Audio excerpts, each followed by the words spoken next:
We can see that things that we think of as bad behavior are our children's unskillful attempts to meet their own needs in the best way they can with the best tools that they have based on the brain development they have at the time. You're listening to the Mindful Mama podcast, episode number 237. Today we're talking about parenting from the research with Jen Lumanlan. Welcome to the Mindful Mama podcast. Here it's about becoming a less irritable, more joyful parent.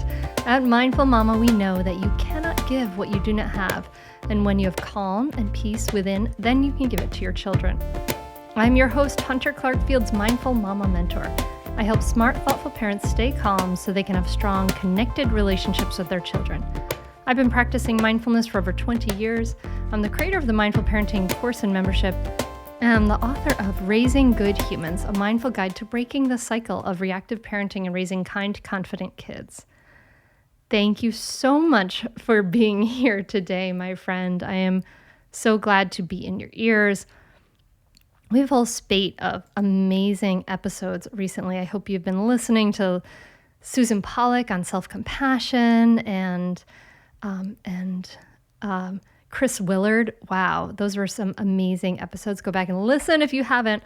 But today is an amazing episode with Jen Lumanlan, and she is the host of Your Parenting Mojo podcast, which distills scientific research on parenting and child development into tools that parents can use to make decisions about raising their children. And we're going to be talking about parenting from the science. What does the research tell you to do? You know, if you've ever wondered if you're parenting the right way, we can talk about that, right? And she really wondered that. And so she decided she would just do the research, go to the research and figure it out, right? And she discovered what was worth paying attention to and actually what wasn't. So, and this is pretty fascinating. It actually allowed her to let go of some real core tenets of parenting. Pretty interesting. So I want you to listen for, how when we understand why our children resist things, then we can discover the solutions. How we're going to talk about the right way to get your child to eat their vegetables, and how what we think of as bad behavior are really our children's unskillful attempts to meet their own needs. And this is so all in amazing alignment with what we do and teach in the Mindful Parenting membership. It's really, really awesome. We've been having some amazing conversations on our live calls, talking about what are we going to do this fall, talking about the guilt, the parental guilt that goes along with that, all kinds of things coming up. And if you're interested in like a little taste of that, what we do, where we bring together mindfulness, self-compassion, and skillful communication in a series of lessons that really guide you through becoming that mindful parent, you can get a little taste of it because coming up soon is the Mindful Parenting free training. And we're going to be talking about some really key foundational principles, talking about why your kids don't listen to you, how to stop yelling, how to parent during this pandemic, and then these really important 3 myths or beliefs that really keep you from being the parent that you want to be. So this is going to be a really powerful training. It all happens on September 9th through 14th, but sign up now because I've got some early action sort of bonus fun materials that you'll get in advance of it. And then you can join with your friends. And that's all at mindfulparentingcourse.com/free training. So you go to mindfulparentingcourse.com/free training. And we should have a link in the notes. Sometimes in your podcast player, you can find those notes. If you click around a little, move some things around, and we should have a link there too. Right on your phone, you might be able to find it. So I know you're going to love this episode. Nothing else to announce to you before we dive in. Let's get to it. Parenting from Research with Jen Lumanlan. Jen, thanks so much for coming on the Mindful Mama podcast. Thanks for having me. It's great to be here. I'm glad to talk to you too. And I have a feeling we could talk a lot about parenting things, as you kind of ended up, seems like in your journey, ended up kind of being a little bit of a parenting junkie. And we're going to talk a lot about like how science influenced that. And you say you never saw yourself as a mother and that you didn't really feel like you had like that parenting like instinct. So just take us back to this story. Like, were you psyched to have your child? Were you a little like, oh my goodness, what's going to happen here?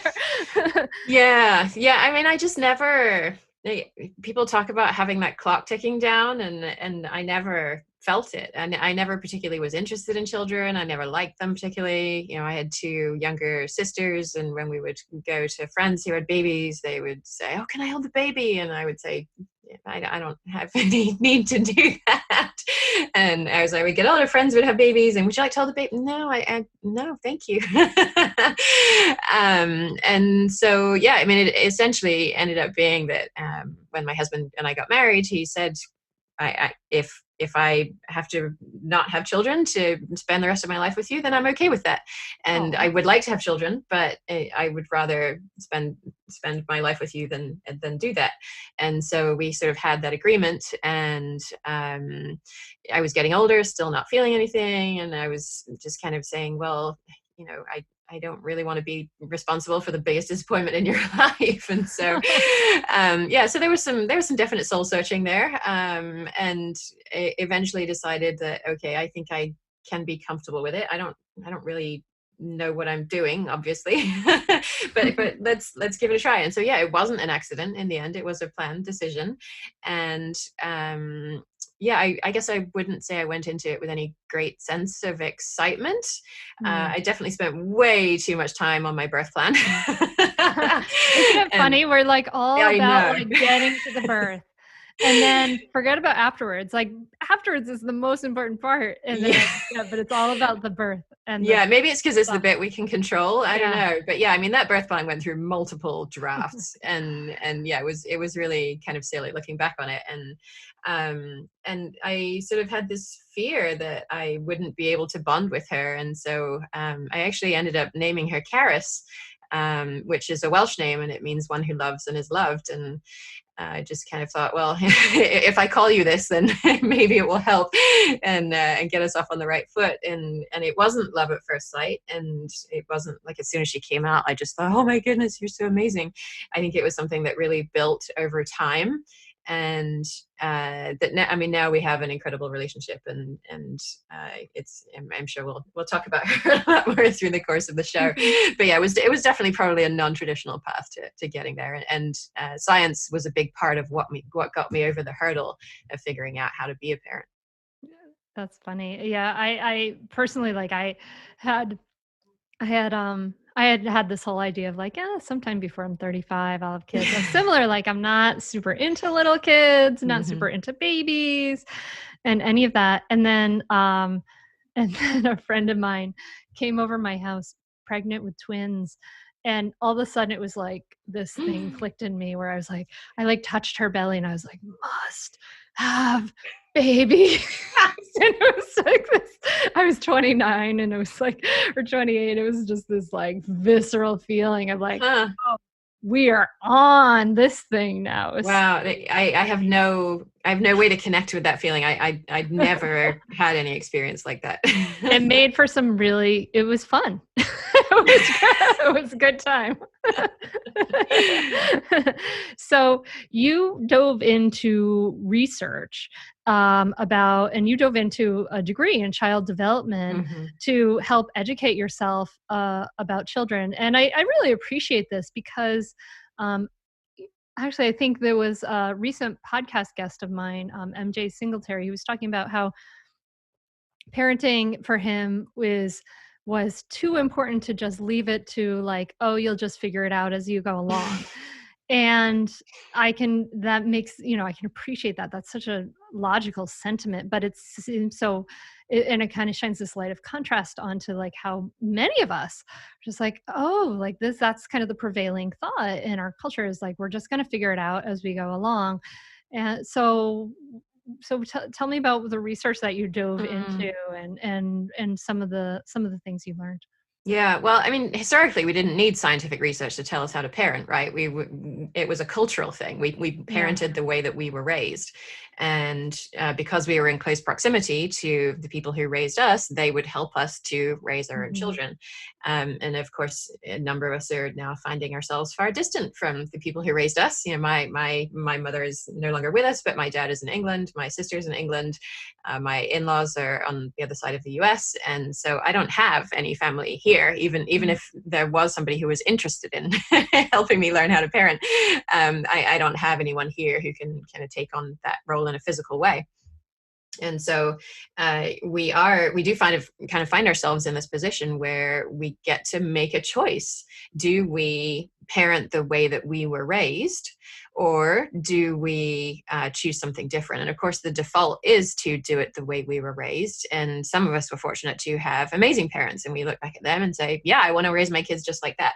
And then some of us see that our own parents were traumatized, and that the way that they raised us was deeply impacted by their traumas and their triggers, and that has had profound impacts on ourselves as people. And lo and behold, when you become a parent, the things you thought you had a lid on, suddenly you realize that you don't have a lid on so much anymore, and they're triggering you all over the place. And well, okay, if we understand this, what are we going to do about it? And I really found that scientific research gave me a framework to understand that. So yeah, I recognized I had no parenting instinct whatsoever. I had no role models around me. And so I thought, okay, well, I know what I do have. I have amazing research skills. This is something I can put to use here. And so I went back to school and got a master's in psychology focused on child development, basically to put a framework around it to say, okay, am I missing anything big here? Because if I do it on my own, then maybe I'm going to miss some important thing that I would never have realized was important. And so that's why I did the master's. And then in the course of doing that, I thought, all right, it's kind of crazy that I'm doing all this learning and not sharing it. And so I started the Your Parenting Mojo podcast as a way of sharing what I was learning with other people. And yeah, scientific research has profoundly touched every aspect of my parenting.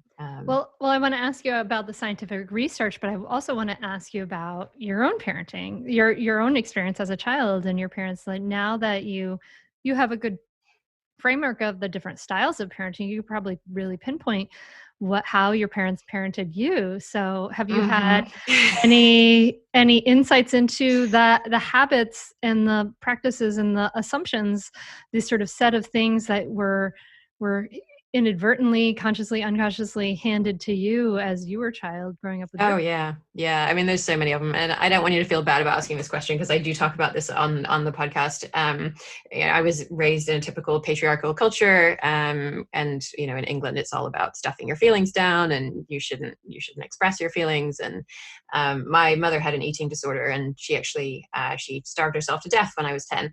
And so so as I said, don't feel bad about it. I talked about it on the podcast. And so so that was sort of something that colored my entire experience as a child. And my dad I see now, looking back on it, was doing the absolute best he could with the tools that he had. But he had experienced physical trauma in his own life, and of course his wife had died, and he's raising 2 young kids essentially by himself, and got married again to somebody who neither of us would have picked as a step parent, which kind of brought its own whole different set of difficulties. And so looking back on it, it was not an experience that I can look at and say, yeah, that's what I want for my kid. In a way, it was more kind of acknowledging that the people, everybody who was involved in that, was doing the absolute best they could with all of the baggage that they brought with them on their journeys. And at the same time, that has brought me to a place where I need to make a different choice. I can't look to that and say, that is a model for what I want. I need to be able to say, yeah, the way that I was spoken to as a teenager, I mean, just as an example, I figured this out as I was recording a podcast episode on intergenerational trauma. I'd always been triggered by being interrupted. Not in a format like this, but by somebody So don't panic there again either. But by people who are close to me, by my husband, I mean, it was just white hot in a second. And it was through the process of doing that interview that I realized, oh, my dad used to lecture me when I was a teenager every night about something that I had done wrong that day. And because he was a teacher, and that was what he did with his kids at school, and so he would come home and do it to me, and I wasn't allowed to interrupt. I couldn't express an opinion. I couldn't share how I was feeling. And so fast forward to adulthood, and I find myself just triggered every time my husband is accidentally stepping on something I'm saying. And so now I understand that even just having the insight into that is enormously freeing. It creates just a tiny little bit of space that I can then start to make bigger through tools like mindfulness that I know you teach. And understanding myself better allows me to then make a different choice once I've made that space. How can I choose a different path than this anger that has become the default for me? So yeah, it's definitely been a learning experience for me over the last few years. Yeah, it's interesting. I mean, do you think there's any like good seeds or good habits from your family of origin that you would want to pass on? Maybe you'll have to edit out the long pause. I don't know, actually. Okay. A lot of it's just kind of stuff that is and stuff that I definitely don't want. I mean, maybe it's just the idea of doing the best you can with the tools that you have, and that while those tools were not the tools I needed, they didn't work for me. They didn't connect with me. But when we learn better, we do better. Yeah. And we can't look back and fault ourselves for what we didn't know then. And because that doesn't help, it doesn't move anything forward. All it does is kind of this self-flagellation makes us less able to engage in the self-compassion we actually need. And being able to see them doing those things that didn't connect with me, and just accepting that and saying, I see that you did the best you could. I accept that. And I'm going to make a different choice. Yeah. Yeah. I know it's amazing to think about the suffering that has been in, I would probably say like 99% of Oh yeah. families, and that is carried on. And yeah, that stuff it down model doesn't work. So, wow. Okay, cool. So you had that sort of authoritarian kind of thing happening, and a whole bunch of suffering in there.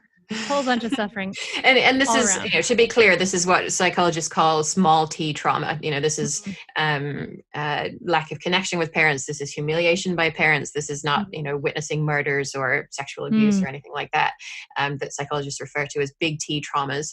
And that's not to minimize small t traumas, but just that they can still have a very meaningful impact on a person, even though they wouldn't necessarily be captured in, some of them are, but not all of them are captured in a tool like the Adverse Childhood Experiences quiz that you can take and learn how events in your childhood have impacted you. There's a lot of research on how those experiencing those kinds of things in childhood can actually physically impact your body with things like heart disease and a whole host of mental conditions like depression that are more obvious, but even the ones that are deeply connected to your physical being are actually associated with having experienced those kinds of traumas in your childhood life.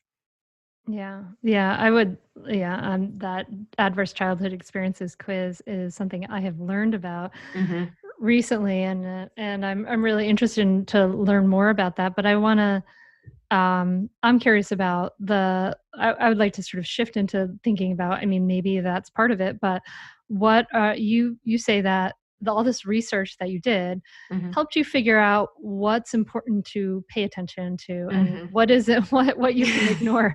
So I wonder if maybe it would be fun to start with what are the things that we should stop worrying about.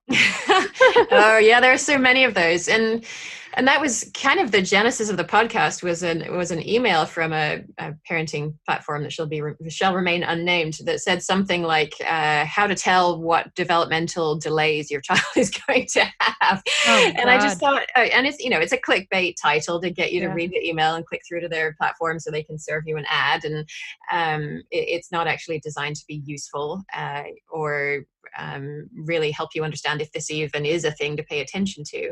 And so I just thought, okay, somebody needs to do better work than this. And so, yeah, there are a bunch of things that we can not worry about as much as we think. And some of these are things that your listeners are going to be super familiar with. I mean, things like growth mindset, which is bandied around in parenting circles and in schools now as being the solution to all of our problems. If our children just have growth mindset, then they're going to get ahead in life. And yeah, growth mindset can be a potentially useful tool. But when we actually look at large numbers of studies and the effects on people across large numbers of studies, the effect is relatively minimal. Mm-hmm. And because a lot of these studies are done on middle-class white children, as the vast majority of psychological studies are, and then they're extrapolated out as if they're relevant to all mankind, what ends up happening is that we apply them in schools, and we say to the Black and brown children who are experiencing poverty and a host of other factors associated with poverty, if you could just have growth mindset, if you could just be more like middle-class white children, then you'll succeed, you'll get ahead, you'll be able to get out of your neighborhood, you'll be able to achieve your dreams. And that's completely the wrong way of thinking about it. What we should be thinking about is how to address systemic issues like poverty, like racism, like the things that are actually impacting our children in these classes, rather than locating the problem in themselves and saying, you just need to be more gritty, more and have more growth mindset, and then you will be able to succeed. And of course, holding white children, middle-class white children, up as the standard that everybody should be working towards is its own issue as well. And so we dig into that a lot in the podcast, and in terms of understanding what are the implications for different groups of people of this research when it's only conducted on one group of people and then applied to everybody. What does this actually mean when it's applied in real life to situations like school? And so, yeah, growth mindset is a huge one. I mean, for sure, you can teach your child you can't tie your shoelaces yet, rather than, oh, I can't tie my shoelaces, I'll never be able to tie my shoelaces. There's nothing wrong with that. But the idea that is going to be the skill that makes the incredibly meaningful difference in the way your child turns out is, I mean, the evidence just isn't there for it. So don't worry about it. Great. Yes. And the same is similar for grit, really. The idea that you need to stick with something and really persist in it. And obviously that's a quality that's quite useful in school. It helps teachers to engage children and makes them easier to teach. And so we think they should have focus and they should be able to concentrate on something. But will it be the skill that creates a difference between our child and another child? The effect sizes are not meaningful. So why are we spending all our time worrying about whether our child is gritty enough? It doesn't make sense for us to spend our energy there. Imaginative play is another one where we're like, oh my goodness, do I have to play with my child? I hate doing imaginative play. I just don't want to be a princess or a fairy or whatever it is that they want me to be. Do I have to do this? And the research says, no, you don't have to do it. Yay! Put that Barbie down. I know. Or yeah, whatever it is that your child is playing. The reason that researchers are focusing on this is because it's cheap. It's a cheap intervention that can have a tiny impact on a child's outcome. And once again, when we're talking about outcomes, we're talking about holding middle-class white children to this higher standard and saying, okay, everybody else needs to be more like them. And then we'll close the achievement gap, instead of acknowledging that middle-class white children actually don't do that well on measures of standardized learning, and that we actually need to change the way we think about learning so that everybody has a form of learning that is recognized and valued by our schools and by our culture.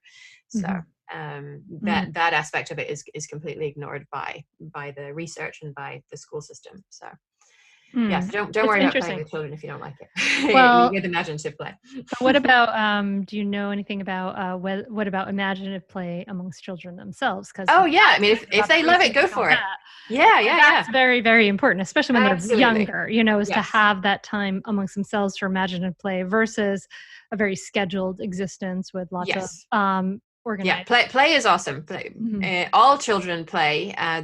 Even the anthropological research says that in cultures where play is not encouraged, children will try to find ways to sneak playtime. So all children enjoy playing, want to play.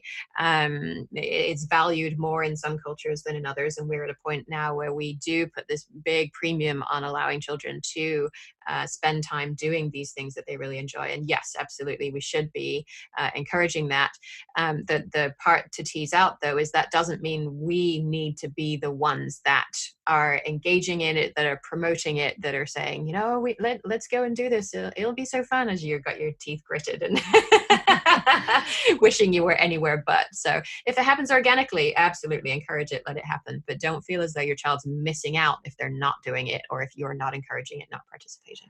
Oh, I'm so relieved to hear this, Jen, because I tell parents and clients this all the time, like that.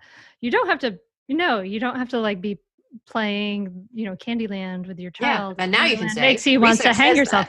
And research says that because, I mean, it just makes sense from a standpoint of like, if this is horrible for you, then why would you do it? Find some other way to like have fun with your kid. But I can almost hear like the clouds parting and the angels. Like, And one thing that I do encourage parents to do is to just think through why you're having a hard time with it. And one thing I hear from a lot of parents is that, oh my goodness, it's boring. And I find myself lying on the floor and my kids wanting me to play with them. And I'm just looking at the dust on the bookshelf thinking I could be doing something right now. And actually what I encourage parents to do is to, in a way, kind of challenge themselves and say, well, if this really does fill your child's cup and you're interested in exploring this, don't feel as though you have to do it. If you just can't do it, then just don't do it. But if you can, if you want to push at the edges of this, use this as your mindfulness practice. Yeah, exactly. Understand where is this resistance in me? Where am I feeling this in my body? Why am I feeling this resistance? Is it because our culture says we must be doing 3 things at once, or we're not busy enough, we're not doing enough, we're not goal directed enough, and that spending this time with my child not on something that is productive for me, as it were, in air quotes, is a waste of time?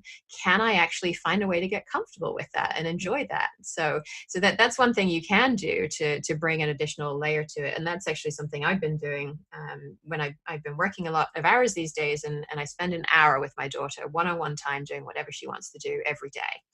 And sometimes she wants to do things that I don't particularly find interesting, and I use that as a time to be 100% focused on her and what she's doing and how she's noticing things and what she's paying attention to, and also what's coming up for me as I'm engaging in this with her.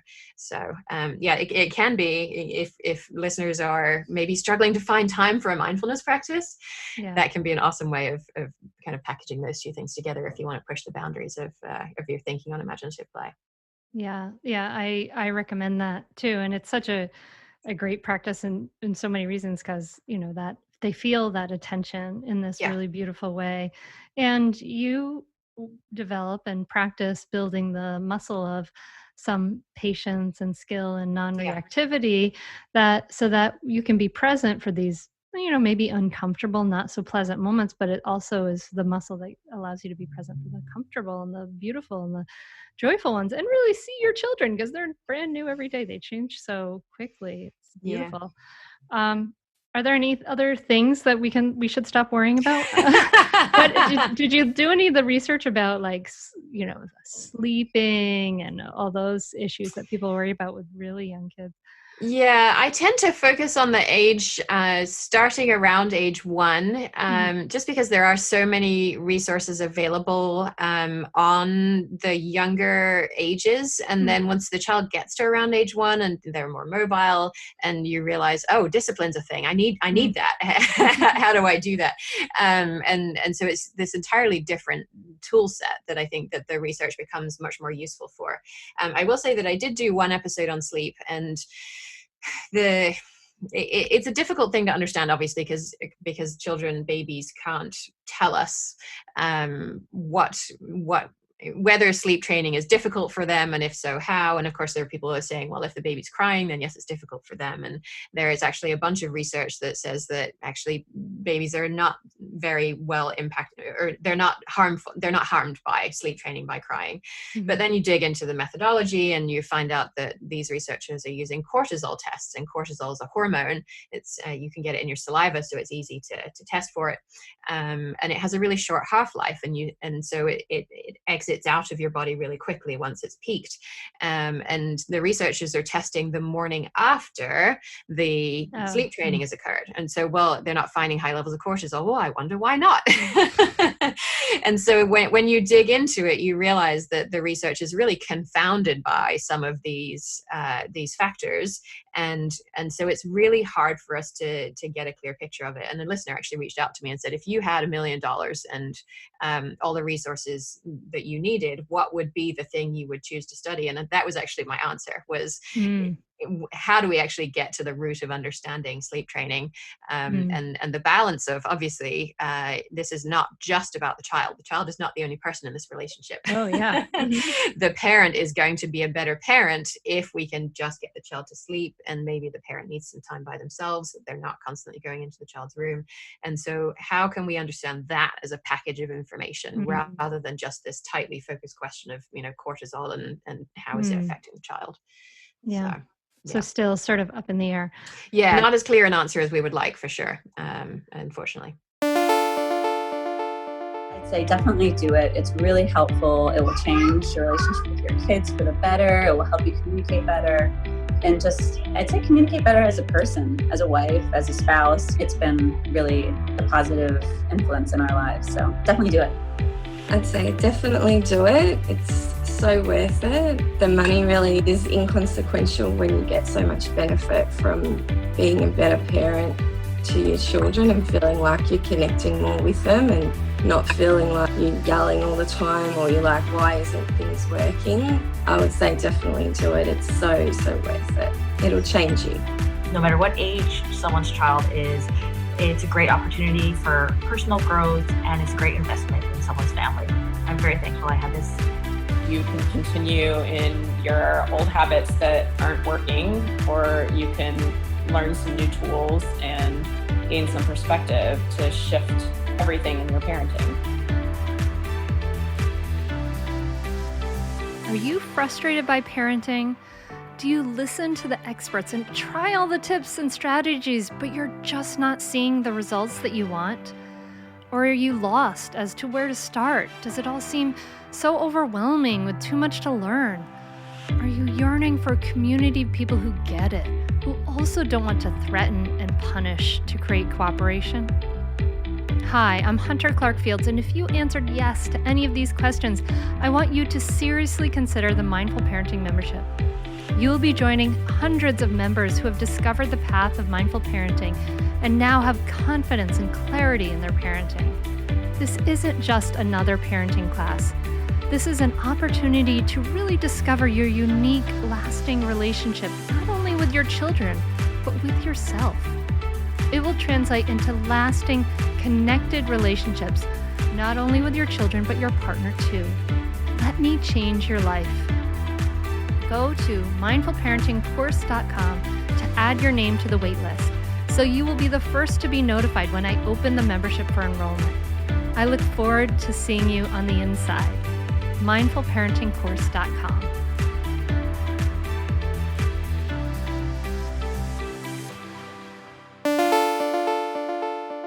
So what are some things that are important to pay attention to? I think one of the main ones is I mean, it's all kind of connected to ideas of rewards and punishments, actually. But one thing that a lot of parents struggle with is getting their children to eat vegetables.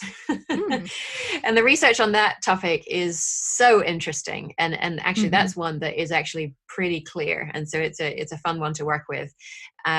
So one way that parents try to get their children to eat vegetables is to use vegetables as what's called a gateway food. So you're using it as a gateway to something the child likes better, to dessert, to chocolate, whatever it is. And so the research shows that when we use vegetables as a gateway food and say you can have your dessert once you've had your vegetables, the child ends up liking the gateway food less. Oh yeah, I can imagine. I mean, it just makes so much sense out of the gate. Like if you say to me, I'm at a restaurant with you and you say to me, Hunter, eat this, I don't know, like duck pate, and I'll get you some dessert. I'm going to automatically think that this duck pate is miserable stuff that I need some reward, some kind of bribe to get there. Yeah. And so, and then the next step in that is the only factor that predicts how many vegetables our child will eat is how much they like vegetables. And so what we're doing is I never like to use kind of war metaphors, because I don't want us to think that we're in a power-based relationship with our child. But if you would permit me one here, we're sort of winning the battle, as it were, because we're getting the vegetables into our child tonight, and it feels as though that's something we should be doing. But we're losing the war because we're making our child like vegetables less, and therefore they're going to choose to eat fewer vegetables than they would if they liked vegetables. And so, so not rewarding your child using dessert for eating vegetables is a key, is one key area that I've kind of said, okay, we're just going to let this go. And so, well, what does that practically look like in our house? We have a situation where I'll serve a balanced meal that has usually some form of starch, like rice. It will have a vegetable, and it will have a protein. And my daughter's allowed to have a small serving of dessert anytime she likes. And that might be a teaspoon of ice cream. That might be, just a very small serving of whatever it is that we're having. And so it removes that reward element from it. So that if she wants to only eat the protein and still have a small teaspoon of ice cream, absolutely fine. No argument from me there whatsoever. If she wants to have the teaspoon of ice cream before dinner even starts, I'm fine with that too. It's not filling her up. Where we kind of balance this idea of trying to ensure that our child is getting nutritious food in their bodies with not using it as rewards is to say that in general, our bodies need a lot of different kinds of foods. And I've offered you 3 foods that I know that you like. And if you, and actually let me backtrack on that, because we try not to use the word if, because it's that word if that sets up the reward. If you do this, then that. So it's presenting it as this idea of your body needs all different kinds of foods. And when we have eaten a balance of foods, then we will all have dessert together. And so that removes the I must do this to get that. And so if she doesn't want to eat any vegetables at all, then that's fine. She doesn't have to eat any, and she could still have the teaspoon of dessert just to get that flavor of, sometimes we just want a flavor of sweet after we eat, right? So I'm not withholding that from her. But at the same time, I'm not saying, okay, well, you can just eat the protein and then have a big scoop of ice cream every night. So it's sort of finding that balance between the two. In a way that's removing the reward aspect from it. So it's kind of educating her about the balance of all the different needs. It's interesting. It kind of makes me think that rather than thinking about this sort of this reward system, that we should be focusing on maybe like learning how to cook better vegetables. My daughter gets excited about my husband's Brussels sprouts. Like when I was ordering food the other day, she's like, "Will you order Brussels sprouts?" Whoa. And I mean, what I know, what kid says that? But she loves my husband's Brussels sprouts, and they actually have they're we've had these conversations. They kind of talk about their friends. Oh, my friends don't think that's gross, but you cook it really well. So I think it's really Sprouts are hard pretty for good. kids because they have a bitter taste. A lot of vegetables They have do that have kind of bitter taste that kids don't like. The key is for his Brussels sprouts is that he uses some, garlic and onions sauteing, but also a bit of like a little sweet teriyaki. And that sweetness kind of makes it bitter. Yeah, and that's a big way that you can start to move in the direction of increasing the amount of vegetables that your child will eat without having to set up this reward scenario. So yeah, I mean, as an example, last night we had salmon teriyaki with rice and broccoli, and my daughter actually doesn't love the teriyaki sauce, but she does love cheese, and so I put I melted some cheese onto her broccoli, and so it's not a massive amount, it's just a little bit grated over the top, and she asked for seconds of broccoli. And so the research that's been done on this says that you actually don't have to use sauces, use cheese, use the favorite food forever. If you can, the magic number seems to be around maybe 10 to 20 exposures. If you can kind of pair these really pleasurable things that your child likes, whatever the sauce is, whatever the cheese is, with a food that they don't love as much, because broccoli isn't her favorite food, then over time you can actually even withdraw that pairing, and chances are they probably will still keep eating that food. So parents might be kind of worried about it and thinking, well, is this a crutch? Am I going to have to make this special sauce every time I serve broccoli for the rest of my life?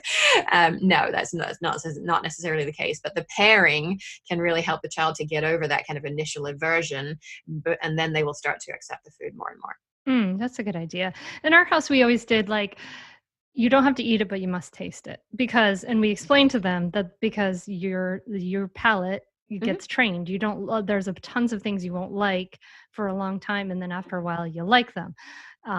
And we've just talked to them about that, and that's just so they could just take a little taste. We just want them to taste everything.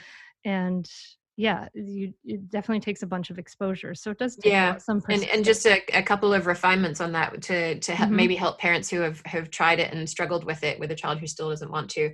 When you're offering that tiny taste, offer it as a tiny taste. I mean, I'm talking like a quarter of a teaspoon, and just put that amount on their plate, because sometimes what children will hear is not what you said or what the parent is saying. You don't have to eat it if you don't like it, but if I do like it, I'm gonna have to eat it all.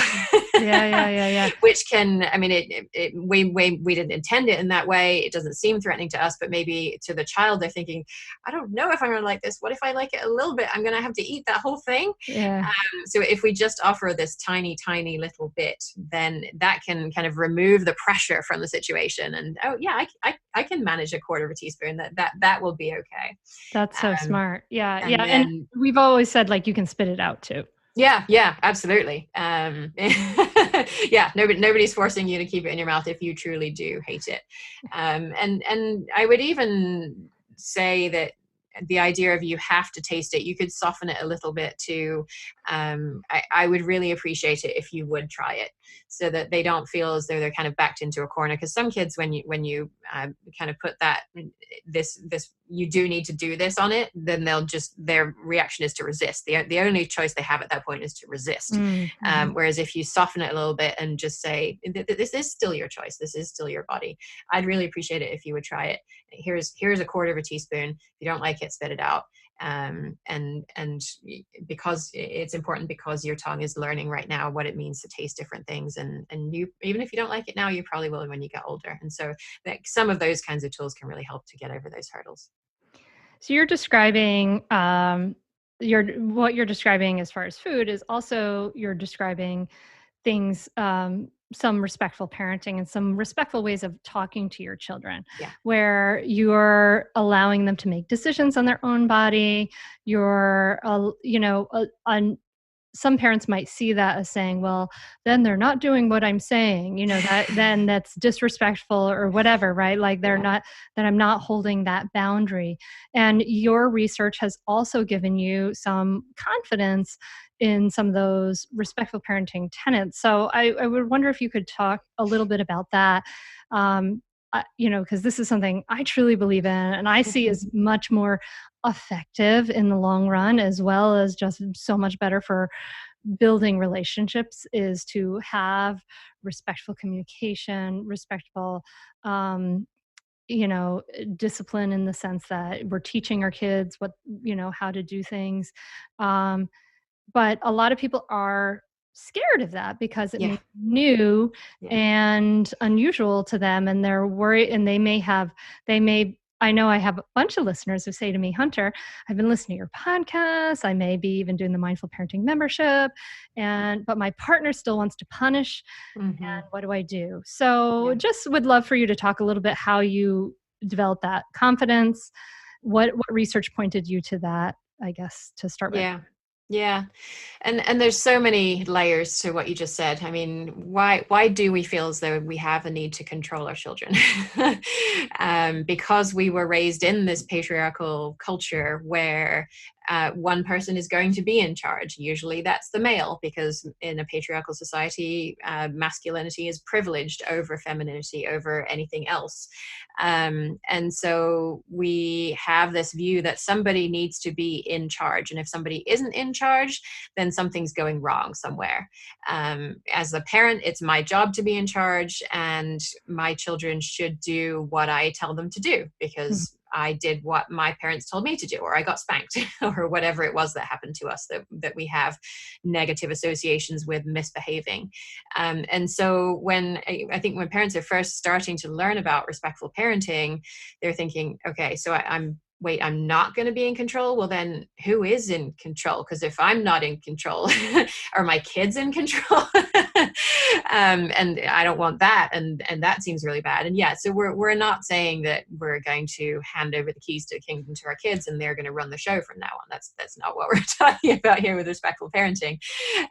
What we're talking about is having a relationship that is based on mutual understanding of trying to meet each other's needs. And I know you use language of nonviolent communication a lot on the podcast, and the idea that every person has needs, and we're all trying to do the best that we can to get those needs met. That goes for you, Hunter, that goes for me, that goes for my daughter, for your children.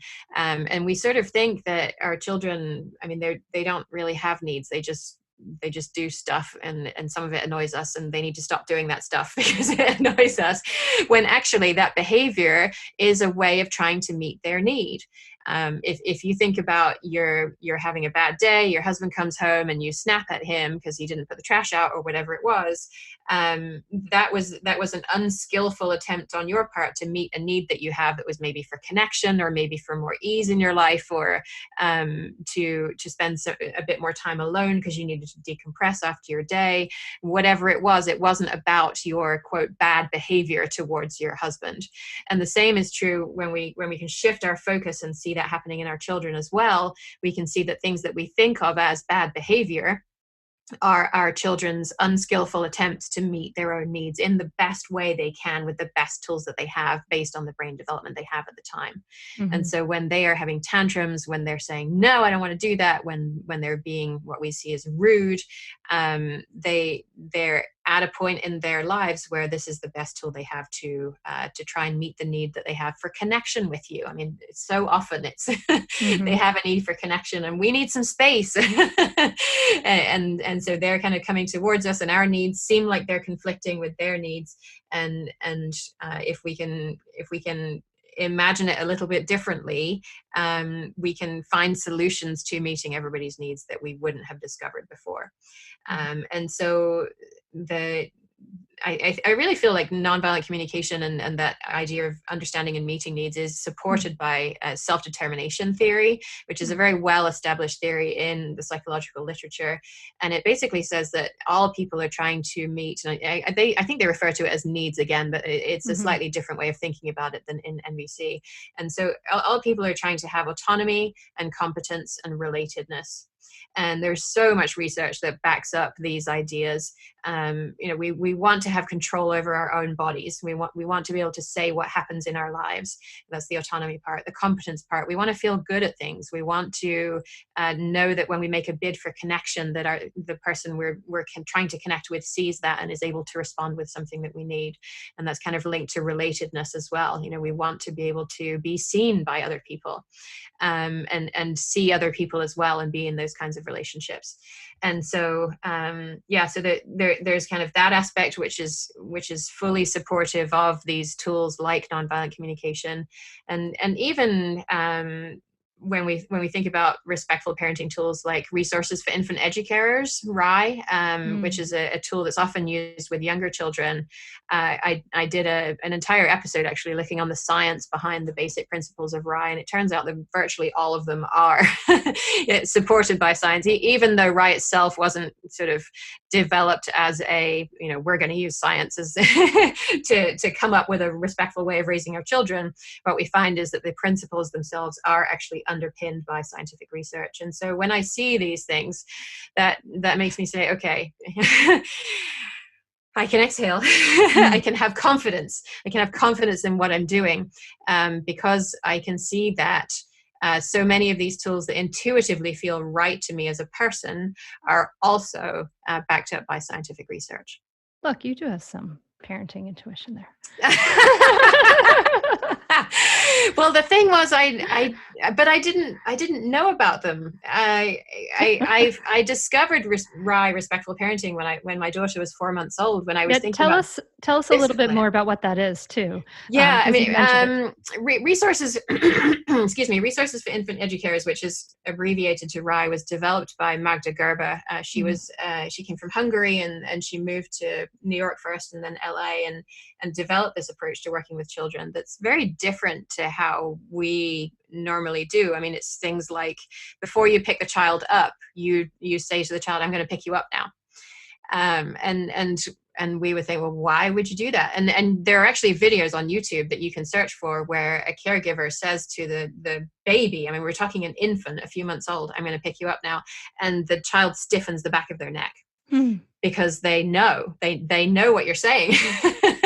They can't respond and say, "Okay, mama," but they hear you, and they're understanding, and they're cooperating with you. They are preparing themselves to be picked up. So if we kind of accept this premise that that even infants are whole people, we can shift the way we interact with them to do things like that, instead of when they have a snotty nose, kind of reaching up behind them to wipe them so that they don't see us coming. I mean, would we want to have that done to us as an adult? Possibly not. So instead saying, "I'm going to wipe your nose now," and then coming in for the wipe from the front where they can see you.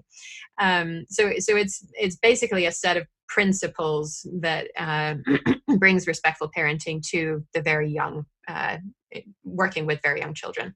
And I discovered it when my daughter was 4 months old, because I was thinking, okay, how am I going to have a good relationship with her without and not have her walk all over me, but not be the parent who says no all the time. And 4 months old, I'm already thinking about discipline.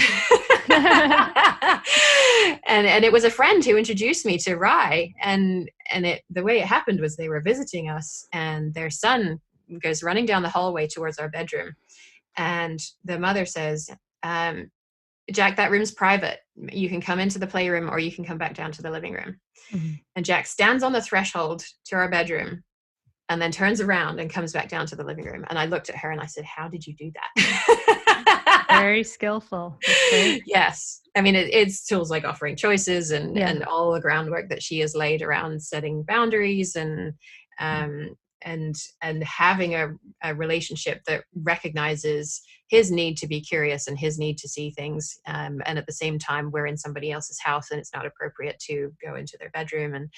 And so that was what launched the journey. And when I first learned about it, I thought, yes, this is the missing piece. I can love my child as much as I want, but if I don't have respect, then the love by itself is necessary, but not sufficient. Respect is the missing piece. And so that was the part that felt right. And then the scientific research underpinning it was like, okay, yeah, now I know. I feel it and I know it, and this is what we're going to do. Instincts engage. I love it. Thank you. Finally. Thank you for explaining that, Jen. Yeah, it's so wonderful because you're, by focusing on infants, you're practicing seeing your child as a whole person, treating them as a whole person, speaking respectfully to them as a person from the very beginning, which is brilliant. And so then you're not having to sort of like rewind and relearn your language when your child's 2 or 3 or 4 or 5 and they're just so used to resisting you that is resistance is like a train that's hard to turn around. So you're looking at seeing how the research really sort of supports this, the science supports this respectful parenting, but I think you've also seen a lot about how you've seen that the research maybe does not support other forms of parenting that are maybe more traditional, like using orders and threats and reward and punishment.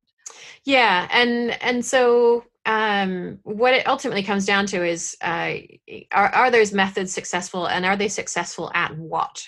And parents ask me, are timeouts effective? Are rewards effective? Are punishments effective? Is spanking effective? And the real question is, are they effective at what?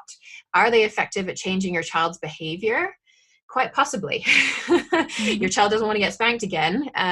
Possibly they will learn not to do the thing that got them spanked. Possibly they will also turn around and then spank their sibling because they've realized that using physical punishment is something that a person who has power can do to a person who has less power, and that they have less, they have more power over their sibling, and so they can then hit their sibling. What that allows us to then think through is, okay, if I want my child to not just do things because they fear me, to do things because they will get my approval through a positive interaction like a reward. If I want my child to have a deep sense of conviction in their own values, and maybe take on some values as well that I think are important, but to think through those critically and say, yeah, I've thought about that and I agree with that and I'm going to do that too, rather than just kind of blindly following, then no, tools like spanking and punishments and rewards are not effective at doing those things.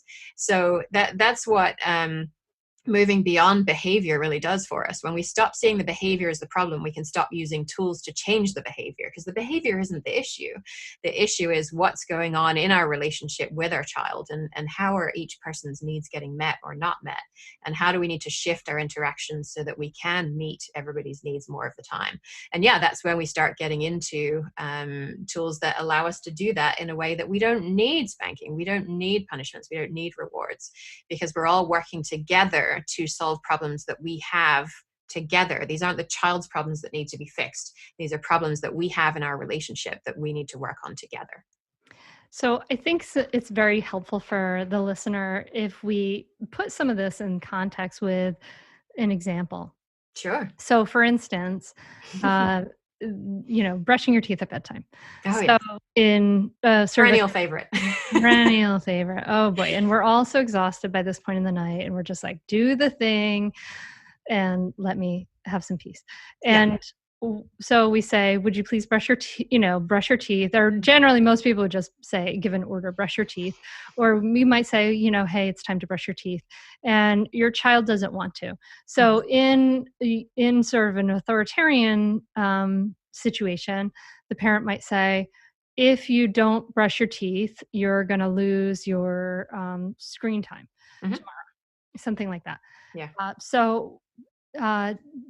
Would you walk us through A, why this is not effective, and then B, what would be an effective way to hold the boundary of, we need to brush our teeth at night? Yeah. So it's funny you should mention toothbrushing, because I actually have an entire blog post walking you through this exact thing. So yeah, if listeners want to see this kind of step-by-step in action, yourparentingmojo.com/toothbrushing, I believe is the link.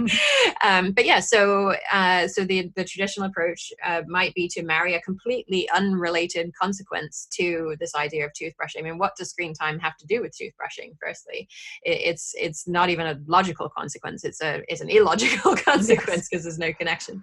And so your child, obviously, if they enjoy watching screen time, they don't want to lose the screen time, chances are they're going to comply with you. Are you going to have the same struggle again tomorrow? Probably. Yes, because they've probably developed a habit of resisting you, and they're a little annoyed that you've done this mean thing to them. Yes, and they have no reason to comply. Why would they want to comply? You haven't connected with them in any way. You haven't the step that's missing here is we haven't taken the time to understand why they don't want to brush their teeth. And this is the key, because this is what gets us to that level of understanding each other's needs. Why is it they don't want to brush their teeth? And so what we find ourselves doing is if we decide, okay, I don't want to punish. I don't want to take away the screen time. Let me try that game where I look for the monsters in their teeth, or look for the dinosaurs, or let's try a different toothbrush, or 15 different flavors of toothpaste, or let's let them watch a show while we're doing it. And so we throw this spaghetti at the wall, hoping that something will stick. And we don't know if it's going to stick because we don't know why the child doesn't want to brush their teeth to start with. And so when we understand that, we find solutions. And so we went through this exact thing ourselves when I was first discovering these tools. So yeah, we were doing all the things I just talked about. We still have 15 of those toothbrushes in our in our bathroom, and now we use them for scrubbing the grill. And so as I'm learning these tools, I'm starting to apply them, and I'm thinking, okay, why doesn't she want to brush her teeth? I don't know why she doesn't want to brush her teeth. And she was still pretty young at the time. And so when children are young, they might not be able to say, well, mama, it's because X, Y, Z. But you can hypothesize, you can still guess, you can say to them, I'm wondering why it is you don't want to brush your teeth. Is it because you don't like the flavor of toothpaste? And if your child's old enough to indicate some kind of agreement, then you will probably find that they will indicate in some way that they're agreeing with you, or they'll let it slide and you'll know it wasn't the toothpaste. And what we realized in the end was that it wasn't about the toothpaste or the toothbrushes or the animals or anything else. It was the sense of control. It was this idea that every morning, every night, I was saying, this is something we need to do. And of course, when our children are young, the only tool they have is to resist. And so that's why she was doing it. She needed to feel a sense of control over her own body. And so we started thinking, okay, well, what would make this acceptable to you? and what she came up with was brushing teeth in the living room. And so we used fluoride-free toothpaste for a while, so that it doesn't matter if you spit it out or not. And for probably 3 or 4 months, we brushed teeth in the living room. And is that a solution I would ever have thought of by myself? I mean, in a million years, I would never have thought, well, let's brush teeth in the living room. But when we understand what is her underlying need, and we try and meet that need by doing whatever it is that she wants to do, then we get the teeth brushed and the thing is done. And so, some children will resist getting dressed in the morning. Well, why do they resist getting dressed? Is it because they don't like being cold? Well, then get dressed in front of the heater. That solution will work. But if it's because they like the feeling of fluffy pajamas on their skin, getting dressed in front of the heater won't work for them. So when we understand what is that underlying need, then the solutions we can generate together will be ones that meet the need. And then we get cooperation, and our lives get so much easier. And I love everything you said there, Jen, because it's having respect for your kids, is getting curious about what's going on for them. And also it's saying, you're saying to the parent, you don't have to have all the solutions. You can talk to your kids about what they can be involved in, what the solutions are. Control, right? Yeah, it can, but it's a freedom in a way. You don't have to have all the answers. Yes, exactly. This is so beautiful. I could probably talk to you for a while about a lot of things. And it's always fun to talk when one is kind of in agreement, I suppose. Mm-hmm. So I love this. So this is giving you this, and this is coming from your, diving into the research, seeing Mm-hmm. what's effective and seeing what's not effective. Yeah, and yes, it helps us to make parenting easier today. And also, I mean, it has such profound implications beyond that as well. I mean, when we think about our patriarchal culture, which is so based on control, the way we heal patriarchy is, I mean, it has this kind of verbal association of we're vilifying men. Men are the problem.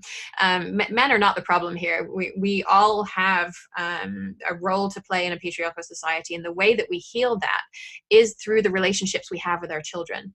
I actually interviewed Dr. Carol Gilligan, who's a luminary in the field of patriarchal research on patriarchy, and she has a new book out on the connections between patriarchy and parenting. And this is the tool. This is how we shift our culture. It's when we interact with our boys, and we don't say, well, grow up and stop crying and be a man, be a big boy. When we shift our interaction with our child and we allow them to feel their emotions, and we allow them to interact with us in a way that shares that control, that you're right, it doesn't mean that we have to have all the solutions. That means that they are allowed and invited and encouraged to bring some solutions too. It's through these kinds of interactions that we heal some of the deepest problems that we're having in our society. And so we as parents are in this fortunate, privileged role where we get to be a huge part of how we're going to shift our culture and our society moving forward. I absolutely agree. What's in the macro level is in the micro level, and how we, parent shifts how people expect to be treated as adults. Do I expect to have a voice? Do I expect to see other people and wonder what they're needing rather than how do I get my way, right? Yes. So it's this incredibly powerful thing. And it may not be easy. So dear listener, if you're listening and you're like, this sounds amazing, and this is really hard for me, it may be hard for you because this may not be the language that you grew up with, and it may feel unusual and uncomfortable. So, test the waters, try some things that work for you, learn more. You don't have to fix it all in one go. Yes, and it's not possible. Try something, experiment with problem solving a little bit. I have lots of resources on my website for people who are starting to get involved with problem solving, and what are some of the challenges that we face with it, and how can we overcome those and get more comfortable with it and applying it. And we don't have to feel as though, all of this has to be fixed tomorrow, otherwise I'm going to screw up my child and society is done for. We can learn and grow as parents at the same time as we are helping our children to learn and grow. And that's an incredibly privileged and impactful role to be in. Well, Jen, I really appreciate the work that you've done. I'm glad that you've taken your curiosity and directed it in such an impactful way that probably has ripple effects that you have no idea about even so. And it's really wonderful. I think that, and I appreciate you taking the time, of course, to come and talk to me and share your voice with my audience. It's really lovely. So where can people find more about what you do and the Parenting Mojo podcast? Yeah, everything that I do is funneled through yourparentingmojo.com. So the podcast is there. It's also on Apple Podcasts and other places as well. But so social media and blog posts that kind of draw ideas together across a lot of the episodes. And in the episodes, we tend to dive deep into a specific topic and what do the world's experts say on this particular topic. And then in blog posts, I try and draw ideas across and say, okay, well, how do we tie these together? And what does this mean for how we parent in real life? I have a bunch of resources on the intersection of race and parenting as well. So if parents are thinking, okay, I want to start talking with my child about race, about Black Lives Matter and things like that, how do I even think about that? There's a bunch of research-based resources on that too, as well. So yourparentingmojo.com. And thank you so much for having me. It's been a ton of fun. It's great to share ideas and insights with somebody who really gets it. Yes, it was so much fun. Thank you. This was a fascinating conversation, don't you think? I mean, wow, the whole idea of, just understanding why our children resist things. And actually, that's something that we're going to be talking about. I mentioned in the beginning, in the Mindful Parenting free training, we're going to be talking about why your kids don't listen to you. And Jen hints at it and talks about it a little bit here, like with behaviors. But in the free training, we're going to be talking specifically about the words that you say and why your kids resist certain words that you say. So this is an incredibly valuable training, and I hope you'll be there. That's at mindfulparentingcourse.com/free training. You should click over now while you're remembering and before you get distracted by other things. mindfulparentingcourse.com/free training. Did I say that really fast? I think I did. mindfulparentingcourse.com/free training. Okay, you've heard it enough now. I'm sorry. But I love this conversation with Jen. She's got such a great attitude and just this drive for understanding, right? This is what we need. We need to understand, develop more understanding so we can stop being maybe so rigid and be a little bit more creative and flexible and curious. And that's what we talk about a lot in that mindfulness piece, is that curiosity. Make sure you tune in next week. We are going to be talking to Tina Payne Bryson. She is an amazing parent expert. She's co-author with Dr. Dan Siegel of books such as The Whole Brain Child and No Drama Discipline. And we're going to be talking about discipline explained. We're going to be talking about how to discipline, what it means. This is a really, really insightful episode. I learned so many things. So make sure you tune in next Tuesday. Tuesday's when it drops. And I thank you so much for being here. Thank you for listening. Thank you for being part of the Mindful Mama tribe, whether you're a mama or a papa, it doesn't matter. This is an amazing place to be really transforming these generational patterns. I'm so glad you're here listening and keeping an open mind and maybe even doing that work. Yeah, awesome. So if this was a helpful episode, share it, all that stuff. Thank you so much for listening. I'll see you next week. Namaste.